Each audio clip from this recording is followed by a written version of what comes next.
Hey y'all, can anyone hear me?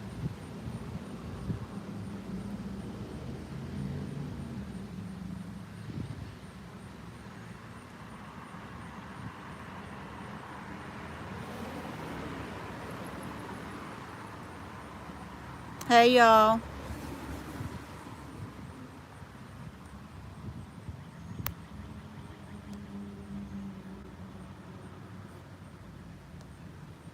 can you hear me?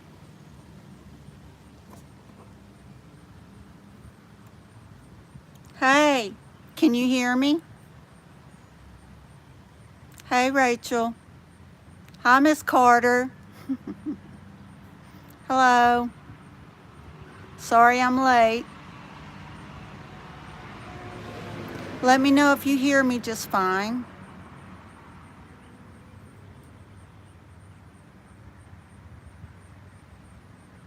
Okay, great, good, okay. Um, I'm trying to get set up here. Let everybody come in.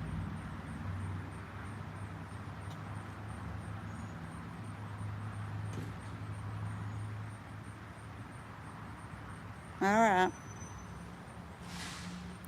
I got a surprise for you guys. Let me get this started. Well, welcome to the gathering place. I'm PJ. Today I'm in a hometown called, it's Corbin, Kentucky. We're at the birthplace of Kentucky Fried Chicken. I'm sitting here back here for privacy because this place is packed. And I've got something to read to you all. Hi, Howdy. Uh, Rowdy. Howdy. I thought it was Rowdy, and I see Howdy. Okay. It's real windy here, and I can barely see. I'm sitting on the steps of Colonel Sanders' house. I'm going to give you this surprise after I give you the tour of the Kentucky Fried Chicken restaurant. So I came back here so that you all could hear me, because I'm not going to be able to do it up there by the street. Who's eating KFC now? Let me see, I'm missing. Oh, it went. Okay. Let me read this.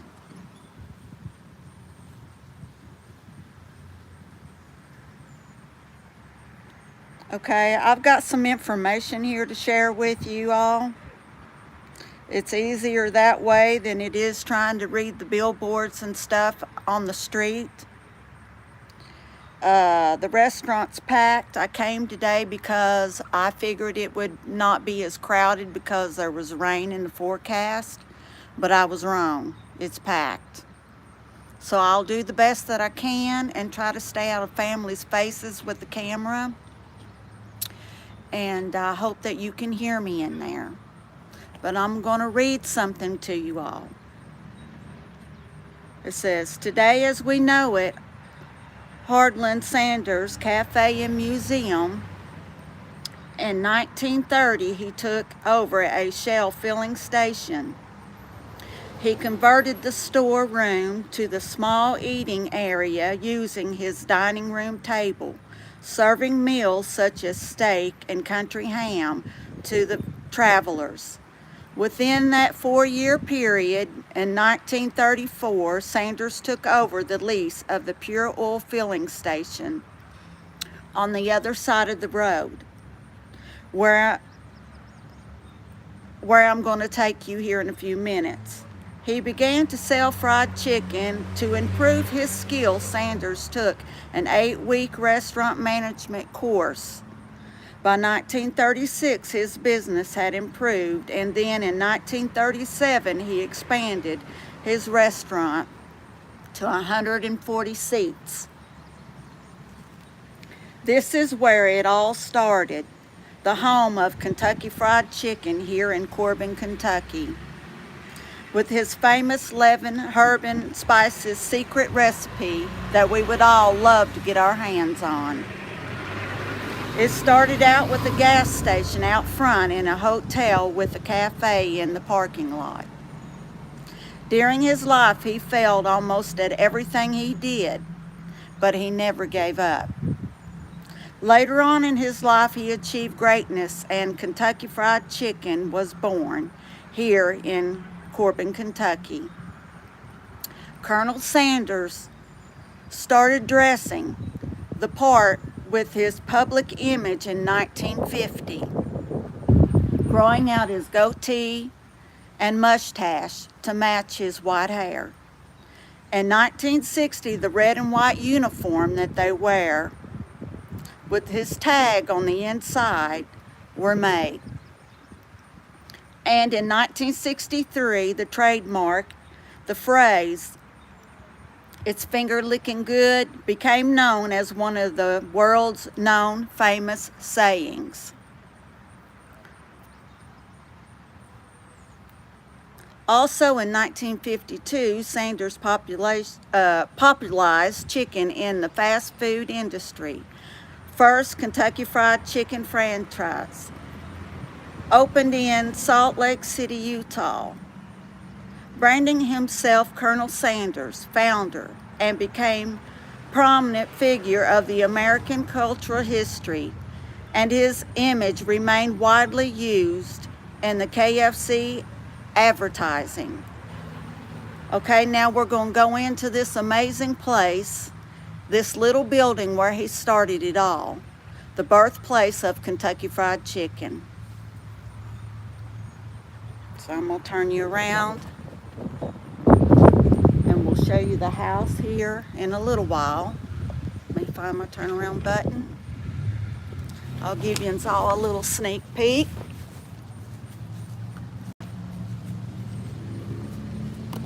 I don't want to give it all the way to the end. Now, it's very crowded here. The reason I read all that is you can hear it is very loud. And when I get in the restaurant, I don't want to sound real loud. But here is the front of his house. And there he is inside. Now, that's all I'm going to show you till the end. And like always, what PJ does, she's a little nosy. She loves to stick her camera up in the windows to get a peek inside. And if you're still here, come along with me and we'll have a look inside his home that he had with his first wife. Also, let's see, let me get this out. There's a famous bucket up top on the Kentucky Fried Chicken. This is the parking lot. This is where the gas station and the hotel, or motel should I say, was at. And then that little part that you see up there, that's part of the restaurant where he started. I hope that I can be able to do all this and show you guys all this. The parking lot was packed. It's died down a little bit. If he lived like today, 2023, he would be 133 years old. He's been gone 43 years. And when he passed, I was 13 years old. I remember coming over here when I was a little girl.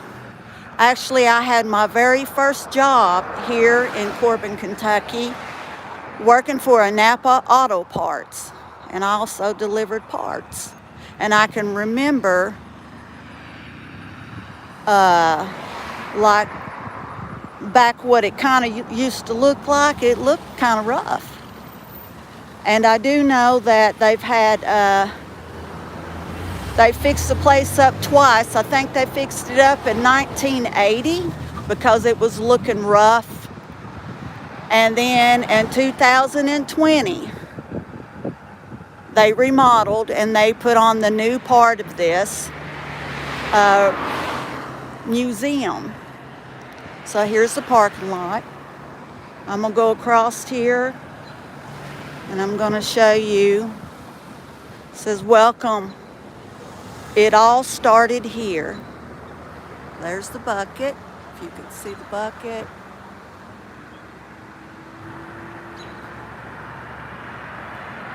Right here's where the old gas pumps would have been, and then the shop behind it, just behind it. You know how you could drive up on each side of it and get your gas? Well, about right here's where it was. I hope that you can hear me. I told you it was busy through here. Right here where you see the Community Trust Bank, that's where he very first started. In a small little gas station, you know, where I read you all of that. And within that 4 years when he started here across the street, I guess he would vision having the bigger gas station on this side and the motel and the restaurant, which he achieved later, 4 years later. Guess I could go over here and show you a little bit of this. This is what I already told you. I didn't know this was on here.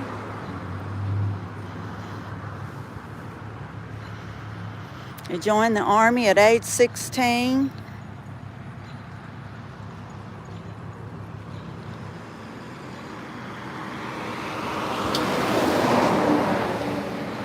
Okay, let's see here.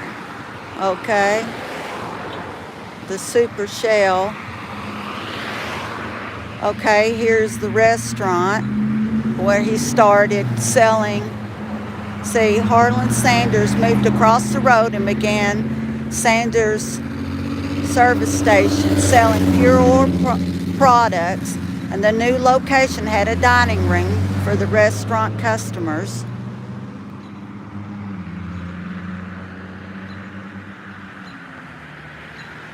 Can't wait to get inside and show you. It does look a lot different.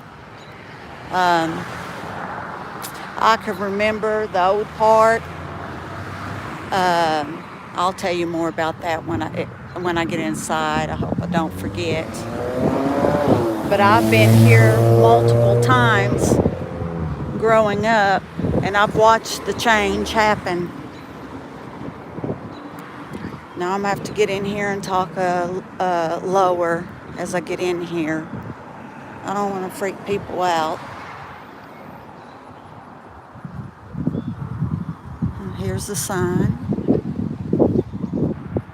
Here's the building. It's part of the old building. You can see it.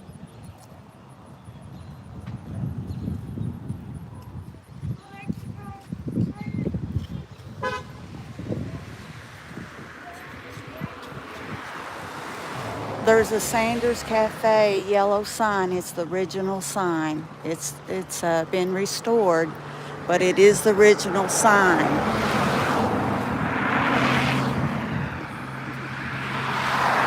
This is it.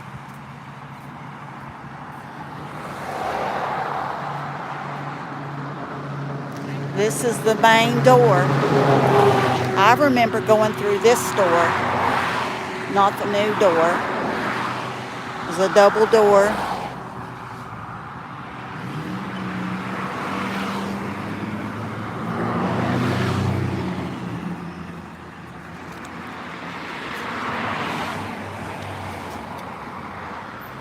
I'll take you around here a little bit. There's the original lighting on the inside of the old part of the restaurant is still there.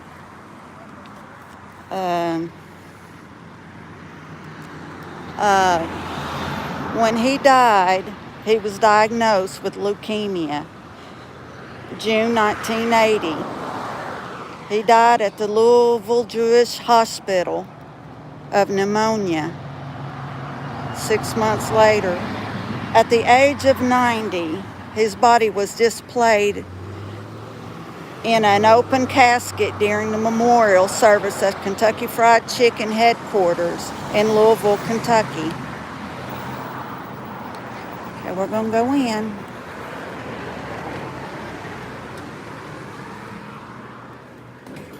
Hey, y'all.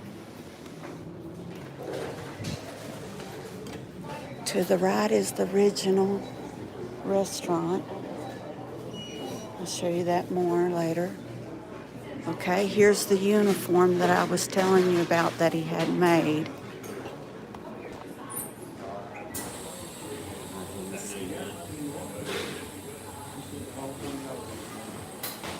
There's a uniform. Here's the picture of someone that worked for him when they wore the uniform.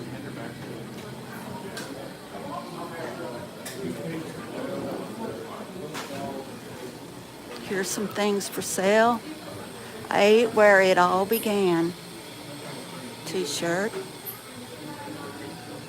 Kentucky Fried Chicken drive-thru, finger licking good, birthplace of Kentucky Fried Chicken.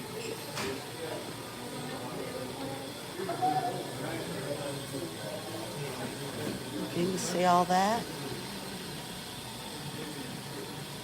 A hat. Another hat. I ate where it all began.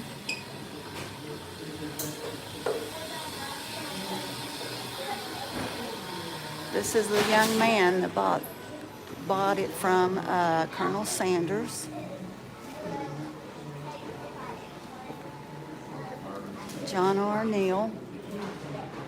This is a 1950 hand-painted sign. That's pretty neat. It's huge, isn't it?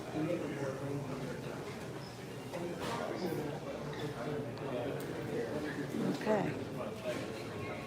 Right here.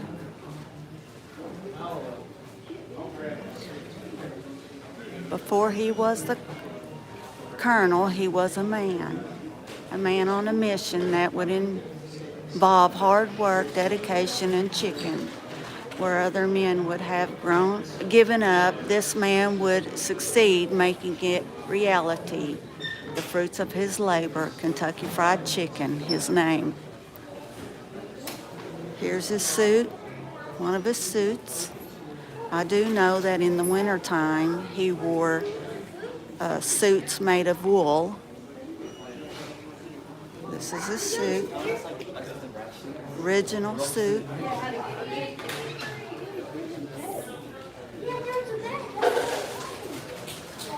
Here's a few photos. Right here is when he was a baby. Right here is his mother and him. He was a small boy.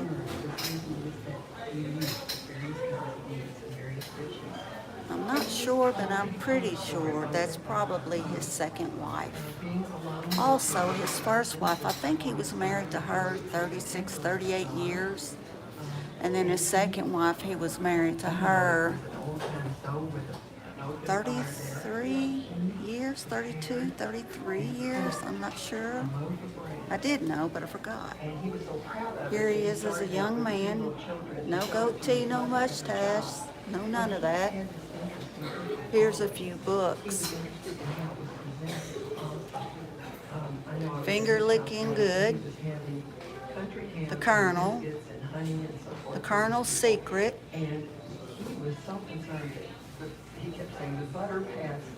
Colonel Sanders and the American Dream, Eating Your Way Across Kentucky. Right up here, you see it, that's actually the gas station. What it looked like. It's changed a lot. Here is a video that they're playing. The Colonel believed in his product. He believed 100% in original recipe chicken. I don't know how long this is.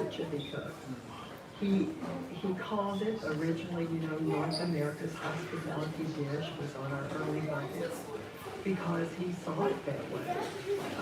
It was one of our early slogans was we cook Sunday dinner of 7 days a week. Nowadays, people don't think about Sunday dinner being such a big deal, but it was back then.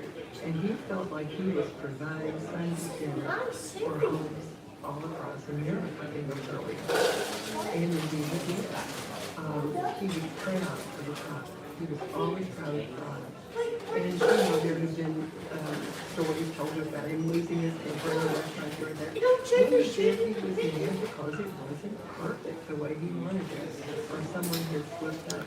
June 1980 is when he passed.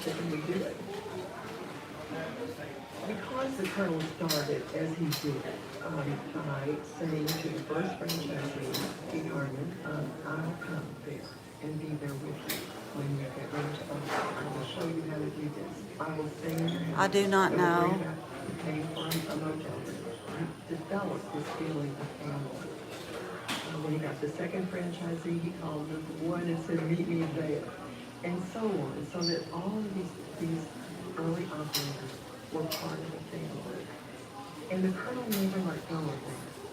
That enjoyment that he had, that desire to be there where the action was, never let go. So he was energetic when he got out on the road to go to a restaurant. He loved to do it. In fact, that probably was much more fun for him than going to a prestigious dinner somewhere. He's a wasted recognition and giving people recognition. He's a stern taskmaster, but he always loved to tell people when they've done a good job. When he was a child, I was hoping there was a clip where he came on because I did see it talking about his life. In that summer, this man said he would hire him to clear out. I worked back here in the woods clearing new ground. And I cleared about an acre, I guess, that month, but there were a lot of squirrels, red birds, butterflies, more things that attracted the fellow's attention than they were. And evidently, I didn't clear as much ground as he thought a man ought to. Boy, up to clear even.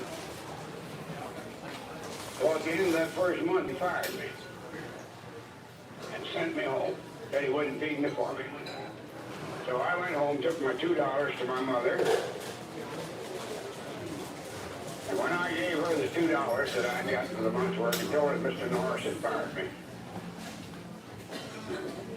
she gave me a little lecture that I shall never forget. She said, what on earth are you ever going to amount to? You're my oldest son, the oldest of the 3 children. You've got no father. I got nobody to help me depend on but you. And to think that you're so no count that you couldn't hold a job at $2 a month. Well, by the time she got through tongue-lashing me, I felt just about as low as anybody could have ever felt. I made a resolve then that I would never let hours or work or anything else ever interfere with me doing the best job possible. And if I ever got another job, I was sure going to prove to her that I was worth the other. Okay. We'll move on. This is his second wife and himself. These are his driver's license. This is a photo when he ran for Senate. And he had to shave, keep his face clean. I know after that, well, he lost. He didn't win. And he let his goatee and stuff grow back out and started bleaching it again to match his white hair. Okay, here we go. This is the new, no, this is a part of the old part. Here he is with a bucket of chicken. I don't know if I already said, but he was 5'9" in height.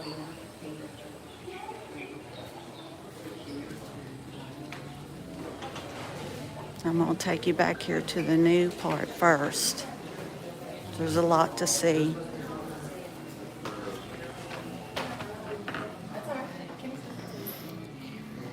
Here's actually some toys. Looks like marbles. Lego toys.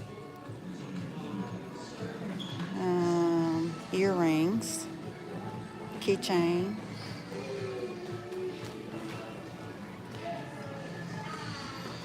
matchbook.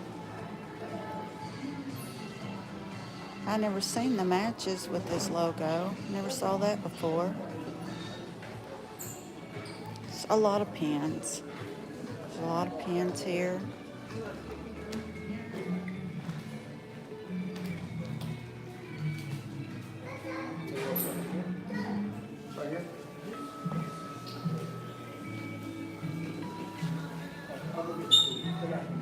Buttons.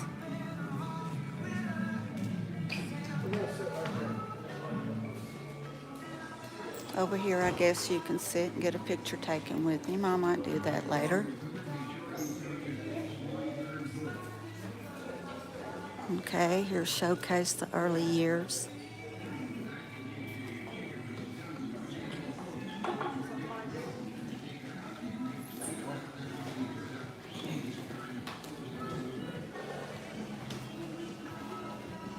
This is actually what it looked like. If you can see it. See, that's a lot different than from today. And then across the road is where he had his first business. I can see why he dreamed for 4 years and ended up buying the place.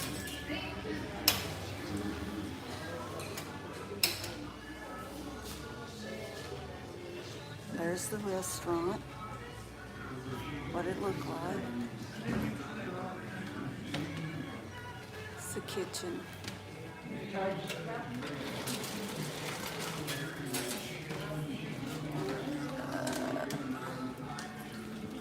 Let's see.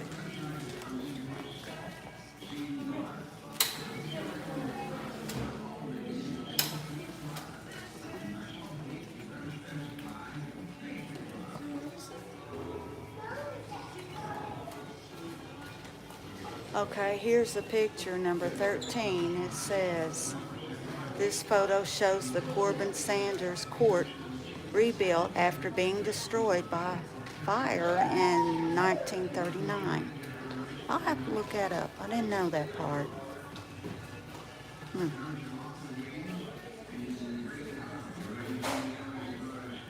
Here's kind of what I remember as a child, which all the motel's gone. I can kind of remember that, something, but I can't quite remember what it is. But I remember seeing when I was real small. Okay, here's one of the lids to the pressure cooker where he cooked his chicken. Here is a check, a written check for $2.57. Oh, here's some recipes. I'll have to go around and get these recipes and then give them out. Butter thin pancakes. Chess pie. Never heard of chess pie. Kitchen biscuits. Here we go, Miss Kathy. You and your biscuits. I will be getting that.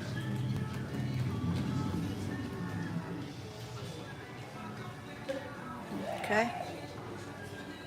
Some of his dishes. Things he used. These are original.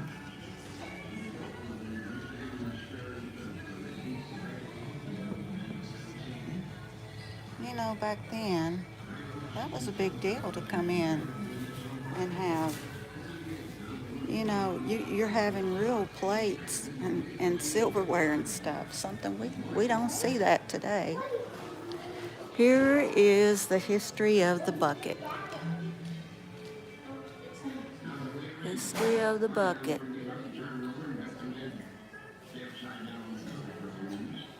Let's see. Let's see this. Turn it.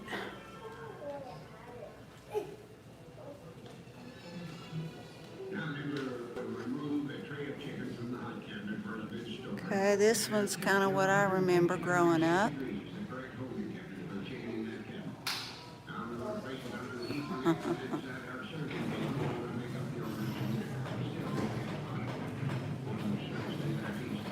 And then here's one I never saw.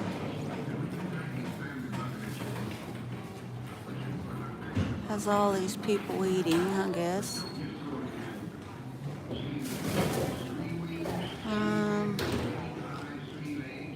This looks like an older one.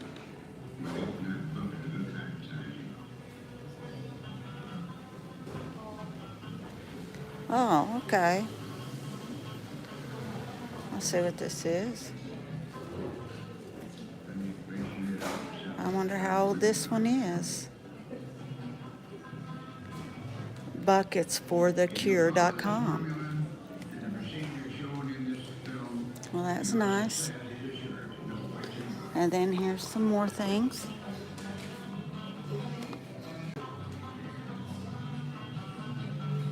Look at this. If you can see it, it's a picnic basket.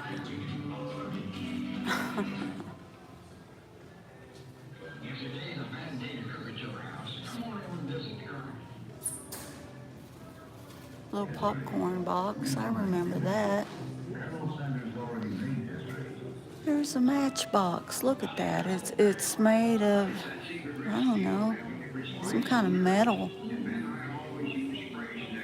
Well, that's neat.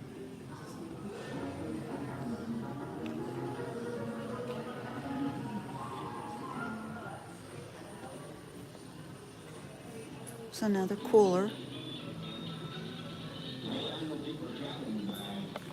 This one's neat. I'd never seen this, not even online.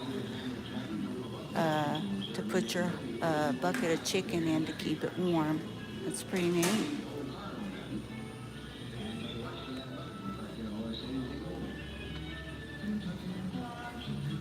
Some of the old Kentucky Fried Chicken boxes. It changed.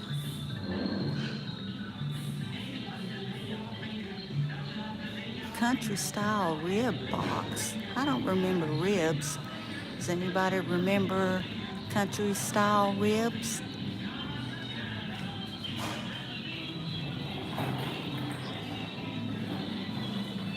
And this is just more. These are restaurants from around the world.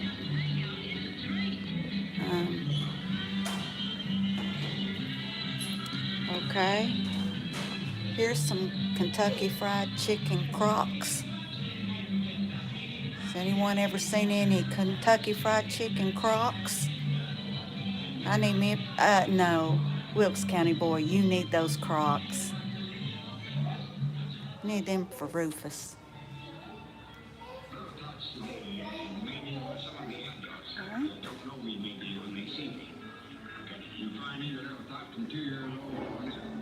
Star Wars. He was involved with Star Wars. I see a record up here. What is that record about? I'm going to have to look that up. What's on that record? Calendar. 1973. New restaurants continue to be added to the family.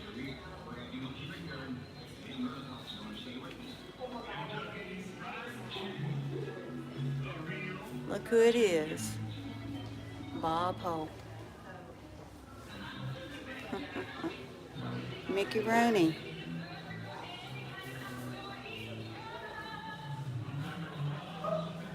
The new face of the 5.0 drag racing.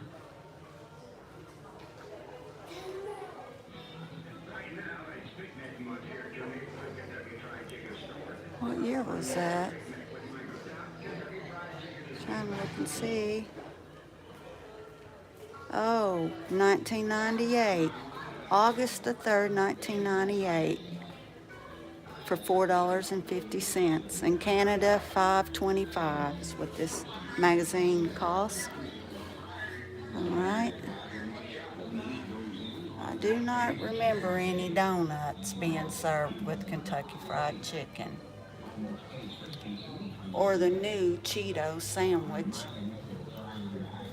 Double down. Waffles.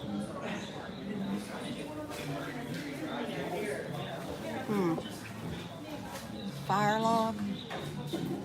Well, here's some records. Chicken Little's greatest hits. The Colonel and the Gang. Kentucky Fried Chicken. I didn't know that. That's all new to me. That's interesting. I'll have to check that out. Well, there's several here. Okay. Here's the Kentucky coffee table. State of Kentucky.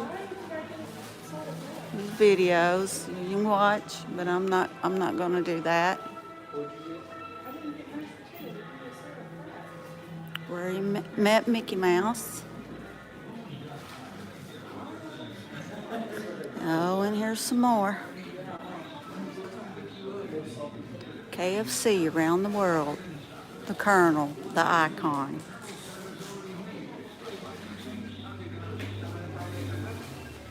There's places around the world, like this one. Oh. All right. 1987. Colonel was on the Pepsi can.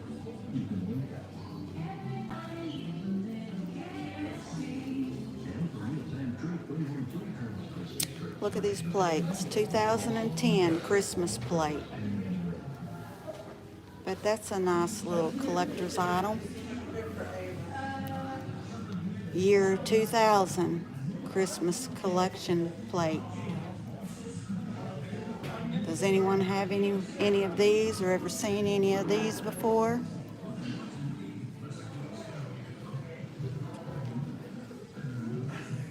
The KFC brand passport, confidential. It's probably for children. Here's a little box that you got with little toys and stuff. Matchbox car.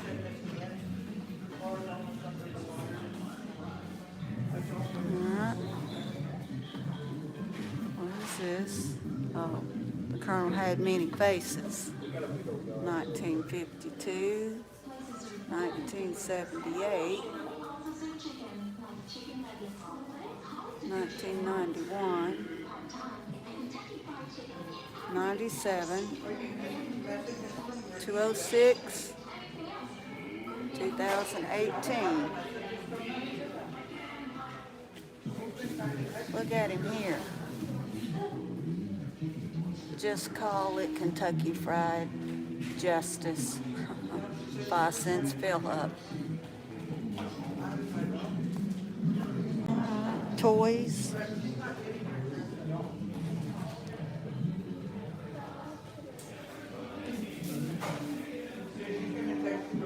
Alright, we're gonna go to the old part of the restaurant now.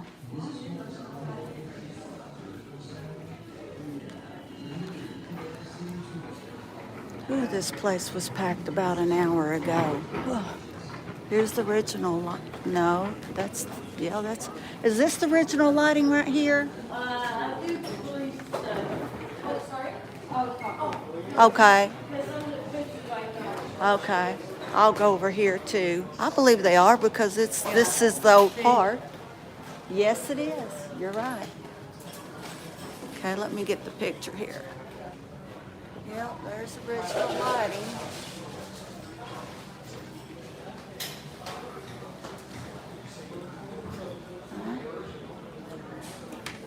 Get up close, look at it. Look at the ceilings. You see the old kitchen?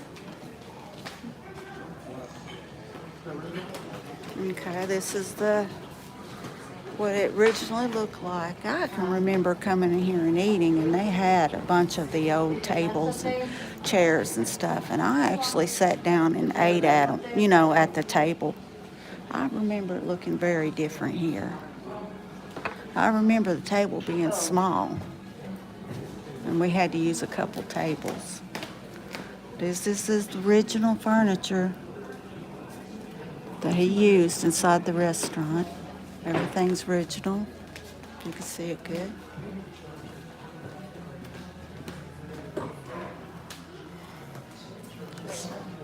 The display sign says it's the only one that they have left.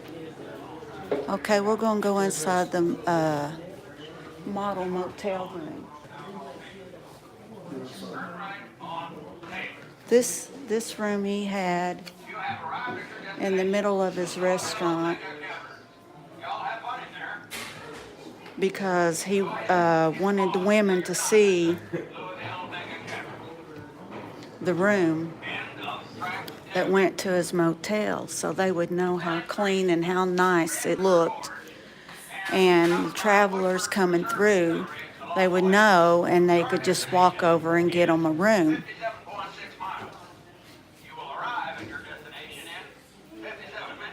Here's the bathroom, what it would have looked like. A small bathroom. This is the original furniture here.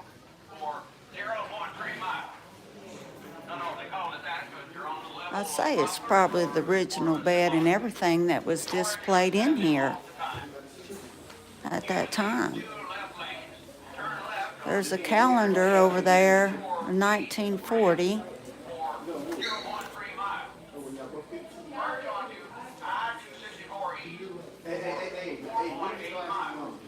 September. Now his birthday was September the 9th. So on the 9th, in 1940, his birthday was on a Monday. Okay. They said no cell phones in 1940, communicating with the folks back and forth home as not as simple as it is today. You had to find a working payphone, which could be difficult at these times. So he had one put inside his restaurant.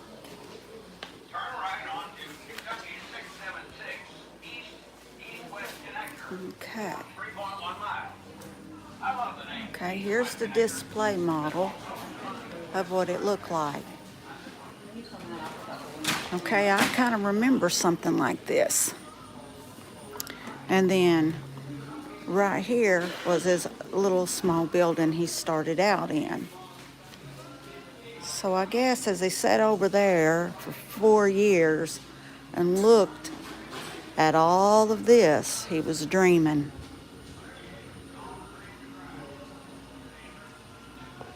And then right here's the restaurant where we walked in. Through that little door right there. I remember going through that. They got it blocked off now. And then there was the gas station with the rooms.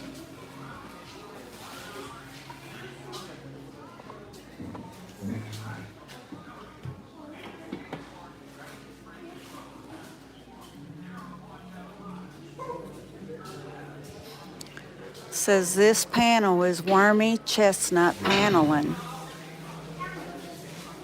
In the 1930s,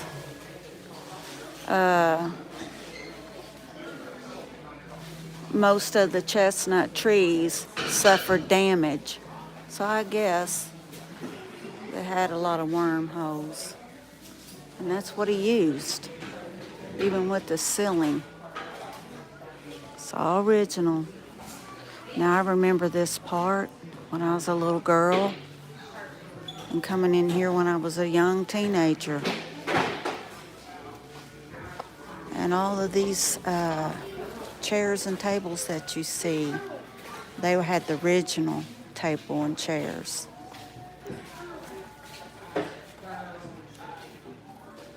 I remember that. And then they had the register and the counter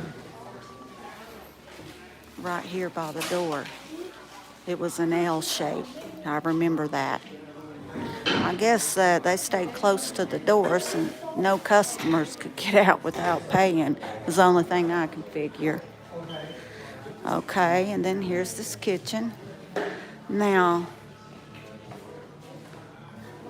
the things inside this kitchen, the stove and all of that, none of this is original because it was auctioned off, but they looked, and as close as they could get the exact year, the item, bought that and put that in. So this is where he would stand and cook.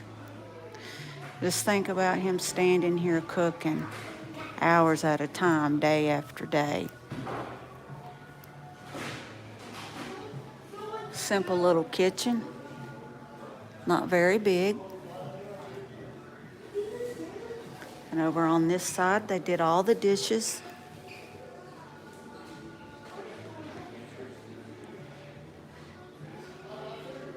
He said that he liked an open view so he could communicate with the customers and that they could watch how he prepared the chicken, and that he was clean, and he liked everything white. White floors, white walls, everything white because it looked very clean.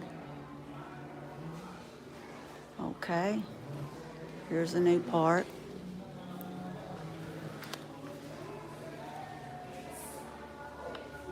Here is one of the pressure cookers. Can you imagine how many pressure cookers he had going to feed that many people?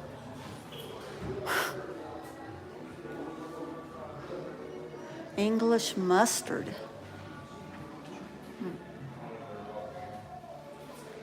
Here's a vault. There was a vault, but not this one, where he kept his secret recipe, y'all. And this is 11 secret, the secret 11, and you have to guess it. You have to guess which ones he used for the chicken. So they've put several in here. Okay. Kentucky Fried Chicken seasoning. 2020 package in 1960. Here is the secret blend that is the original recipe in this jar here. I'll get real close. I don't know if Vince could make that out to try to figure out something. I know, look, there's pepper in there. We know that. It looks like it anyway. I know a little story of, and some of you may have heard, that the recipe got leaked. And how it got leaked is his nephew was doing an interview. He was like 60-something years old, his nephew. And he was doing an interview, and he was showing a photo album that the colonel's wife had left when she passed away. And it had, I think, a letter in it, and explaining, telling, stating what all she wanted, who to have what. And there he found a piece of paper written in pencil with the recipe. Whether that's true or not, that is online to pull up and see. Okay, this ends this little tour here, but I'm gonna go outside and take you to the house. And we'll do what PJ does best, being nosy, sticking her camera up in the window.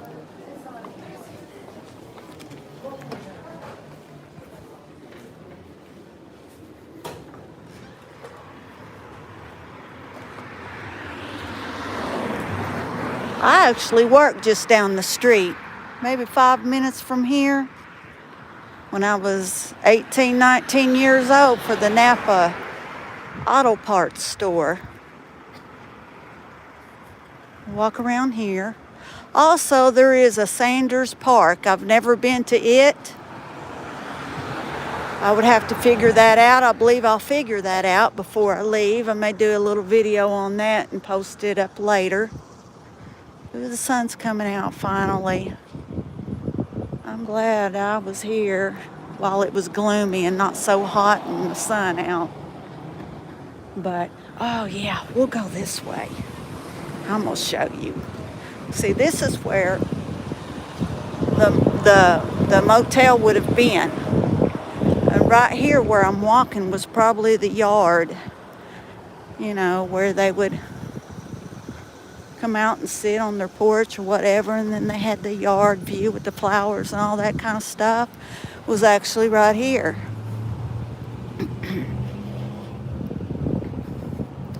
But I'm going to show you his house.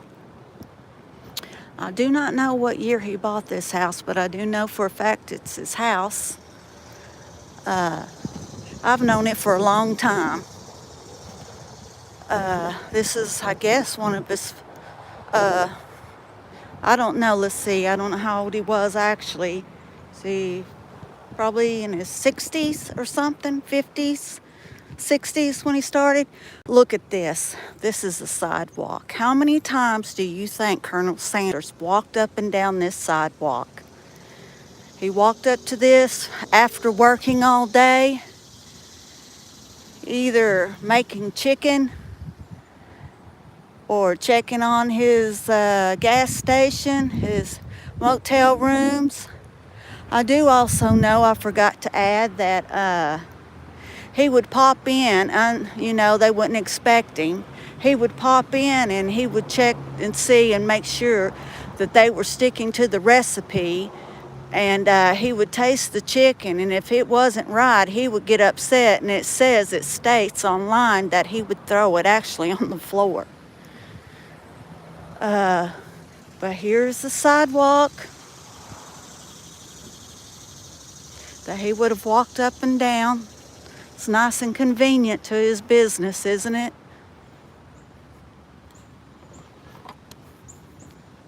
This man worked very hard to get where he was. And that's an amazing story.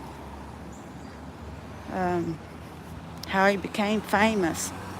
But he worked hard at it. Okay. I can remember when this house didn't look so great either.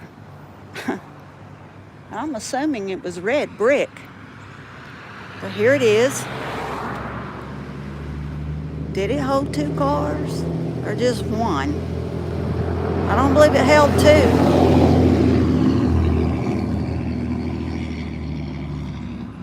Simple little house, but I guess way back then in the 1930s and 40s, this was very nice.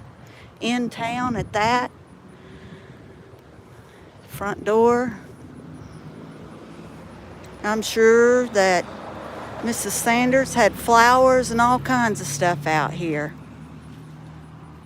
And here they have him displayed up in the window. Let's do what PJ does best. Stick his camera up.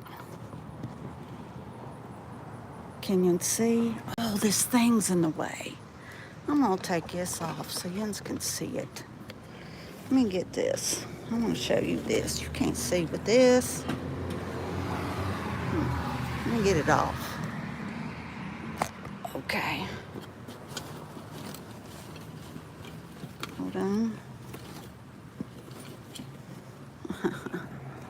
Now, there's this fireplace.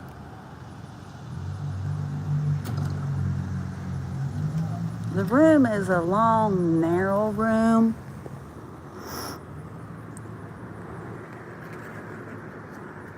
And here is the back door.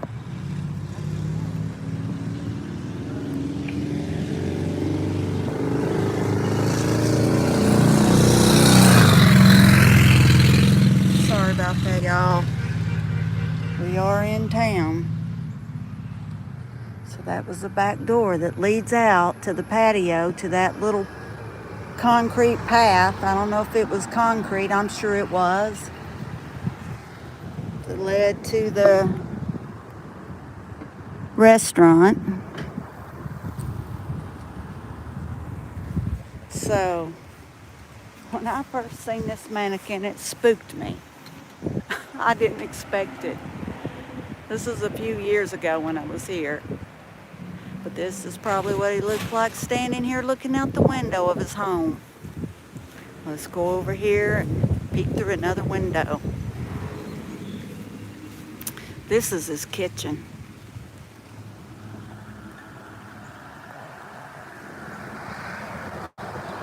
This is his kitchen, y'all. And it looks like it was those type of metal type cabinets and counter, you know. And his countertop is red, so he must have liked red because it matched with the Kentucky Fried Chicken bucket. There's a sink.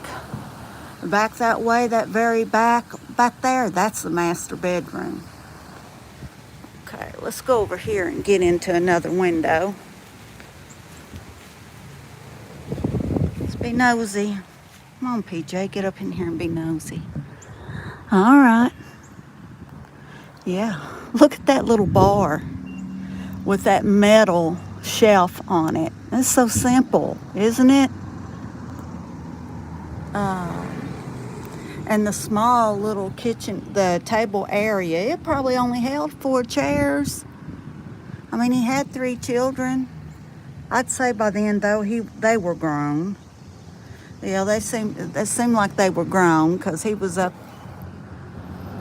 around my age or older.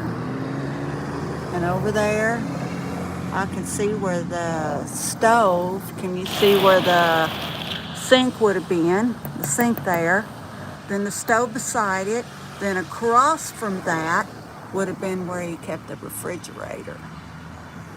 Wasn't very big. Didn't have a whole lot of cabinets. Okay, let's go around here. He had a side door here. And then this is the master bedroom. So I'm telling what kind of windows he had. No, this is a small bedroom. I'm sorry. This is some of the furniture that was over there in the restaurant. And they've got it stored in here along with some stands. But this is the small bedroom.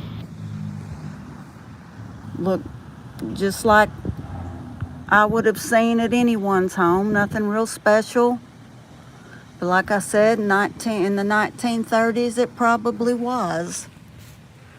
And then here is the backyard, which I'm sure it was beautiful.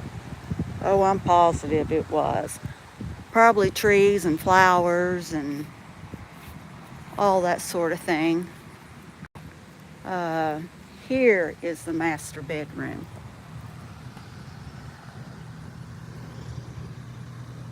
And they got the showcase cabinets in here, stored in here. Well, that sink over there has had better days. Looks like it's lopsided.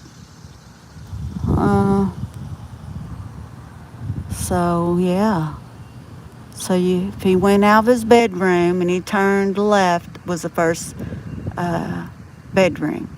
The next door is the bathroom. And then you walk into the kitchen. You turn right and you walk into the living room. Okay, so, and then here's the other side. He had a walk-in closet.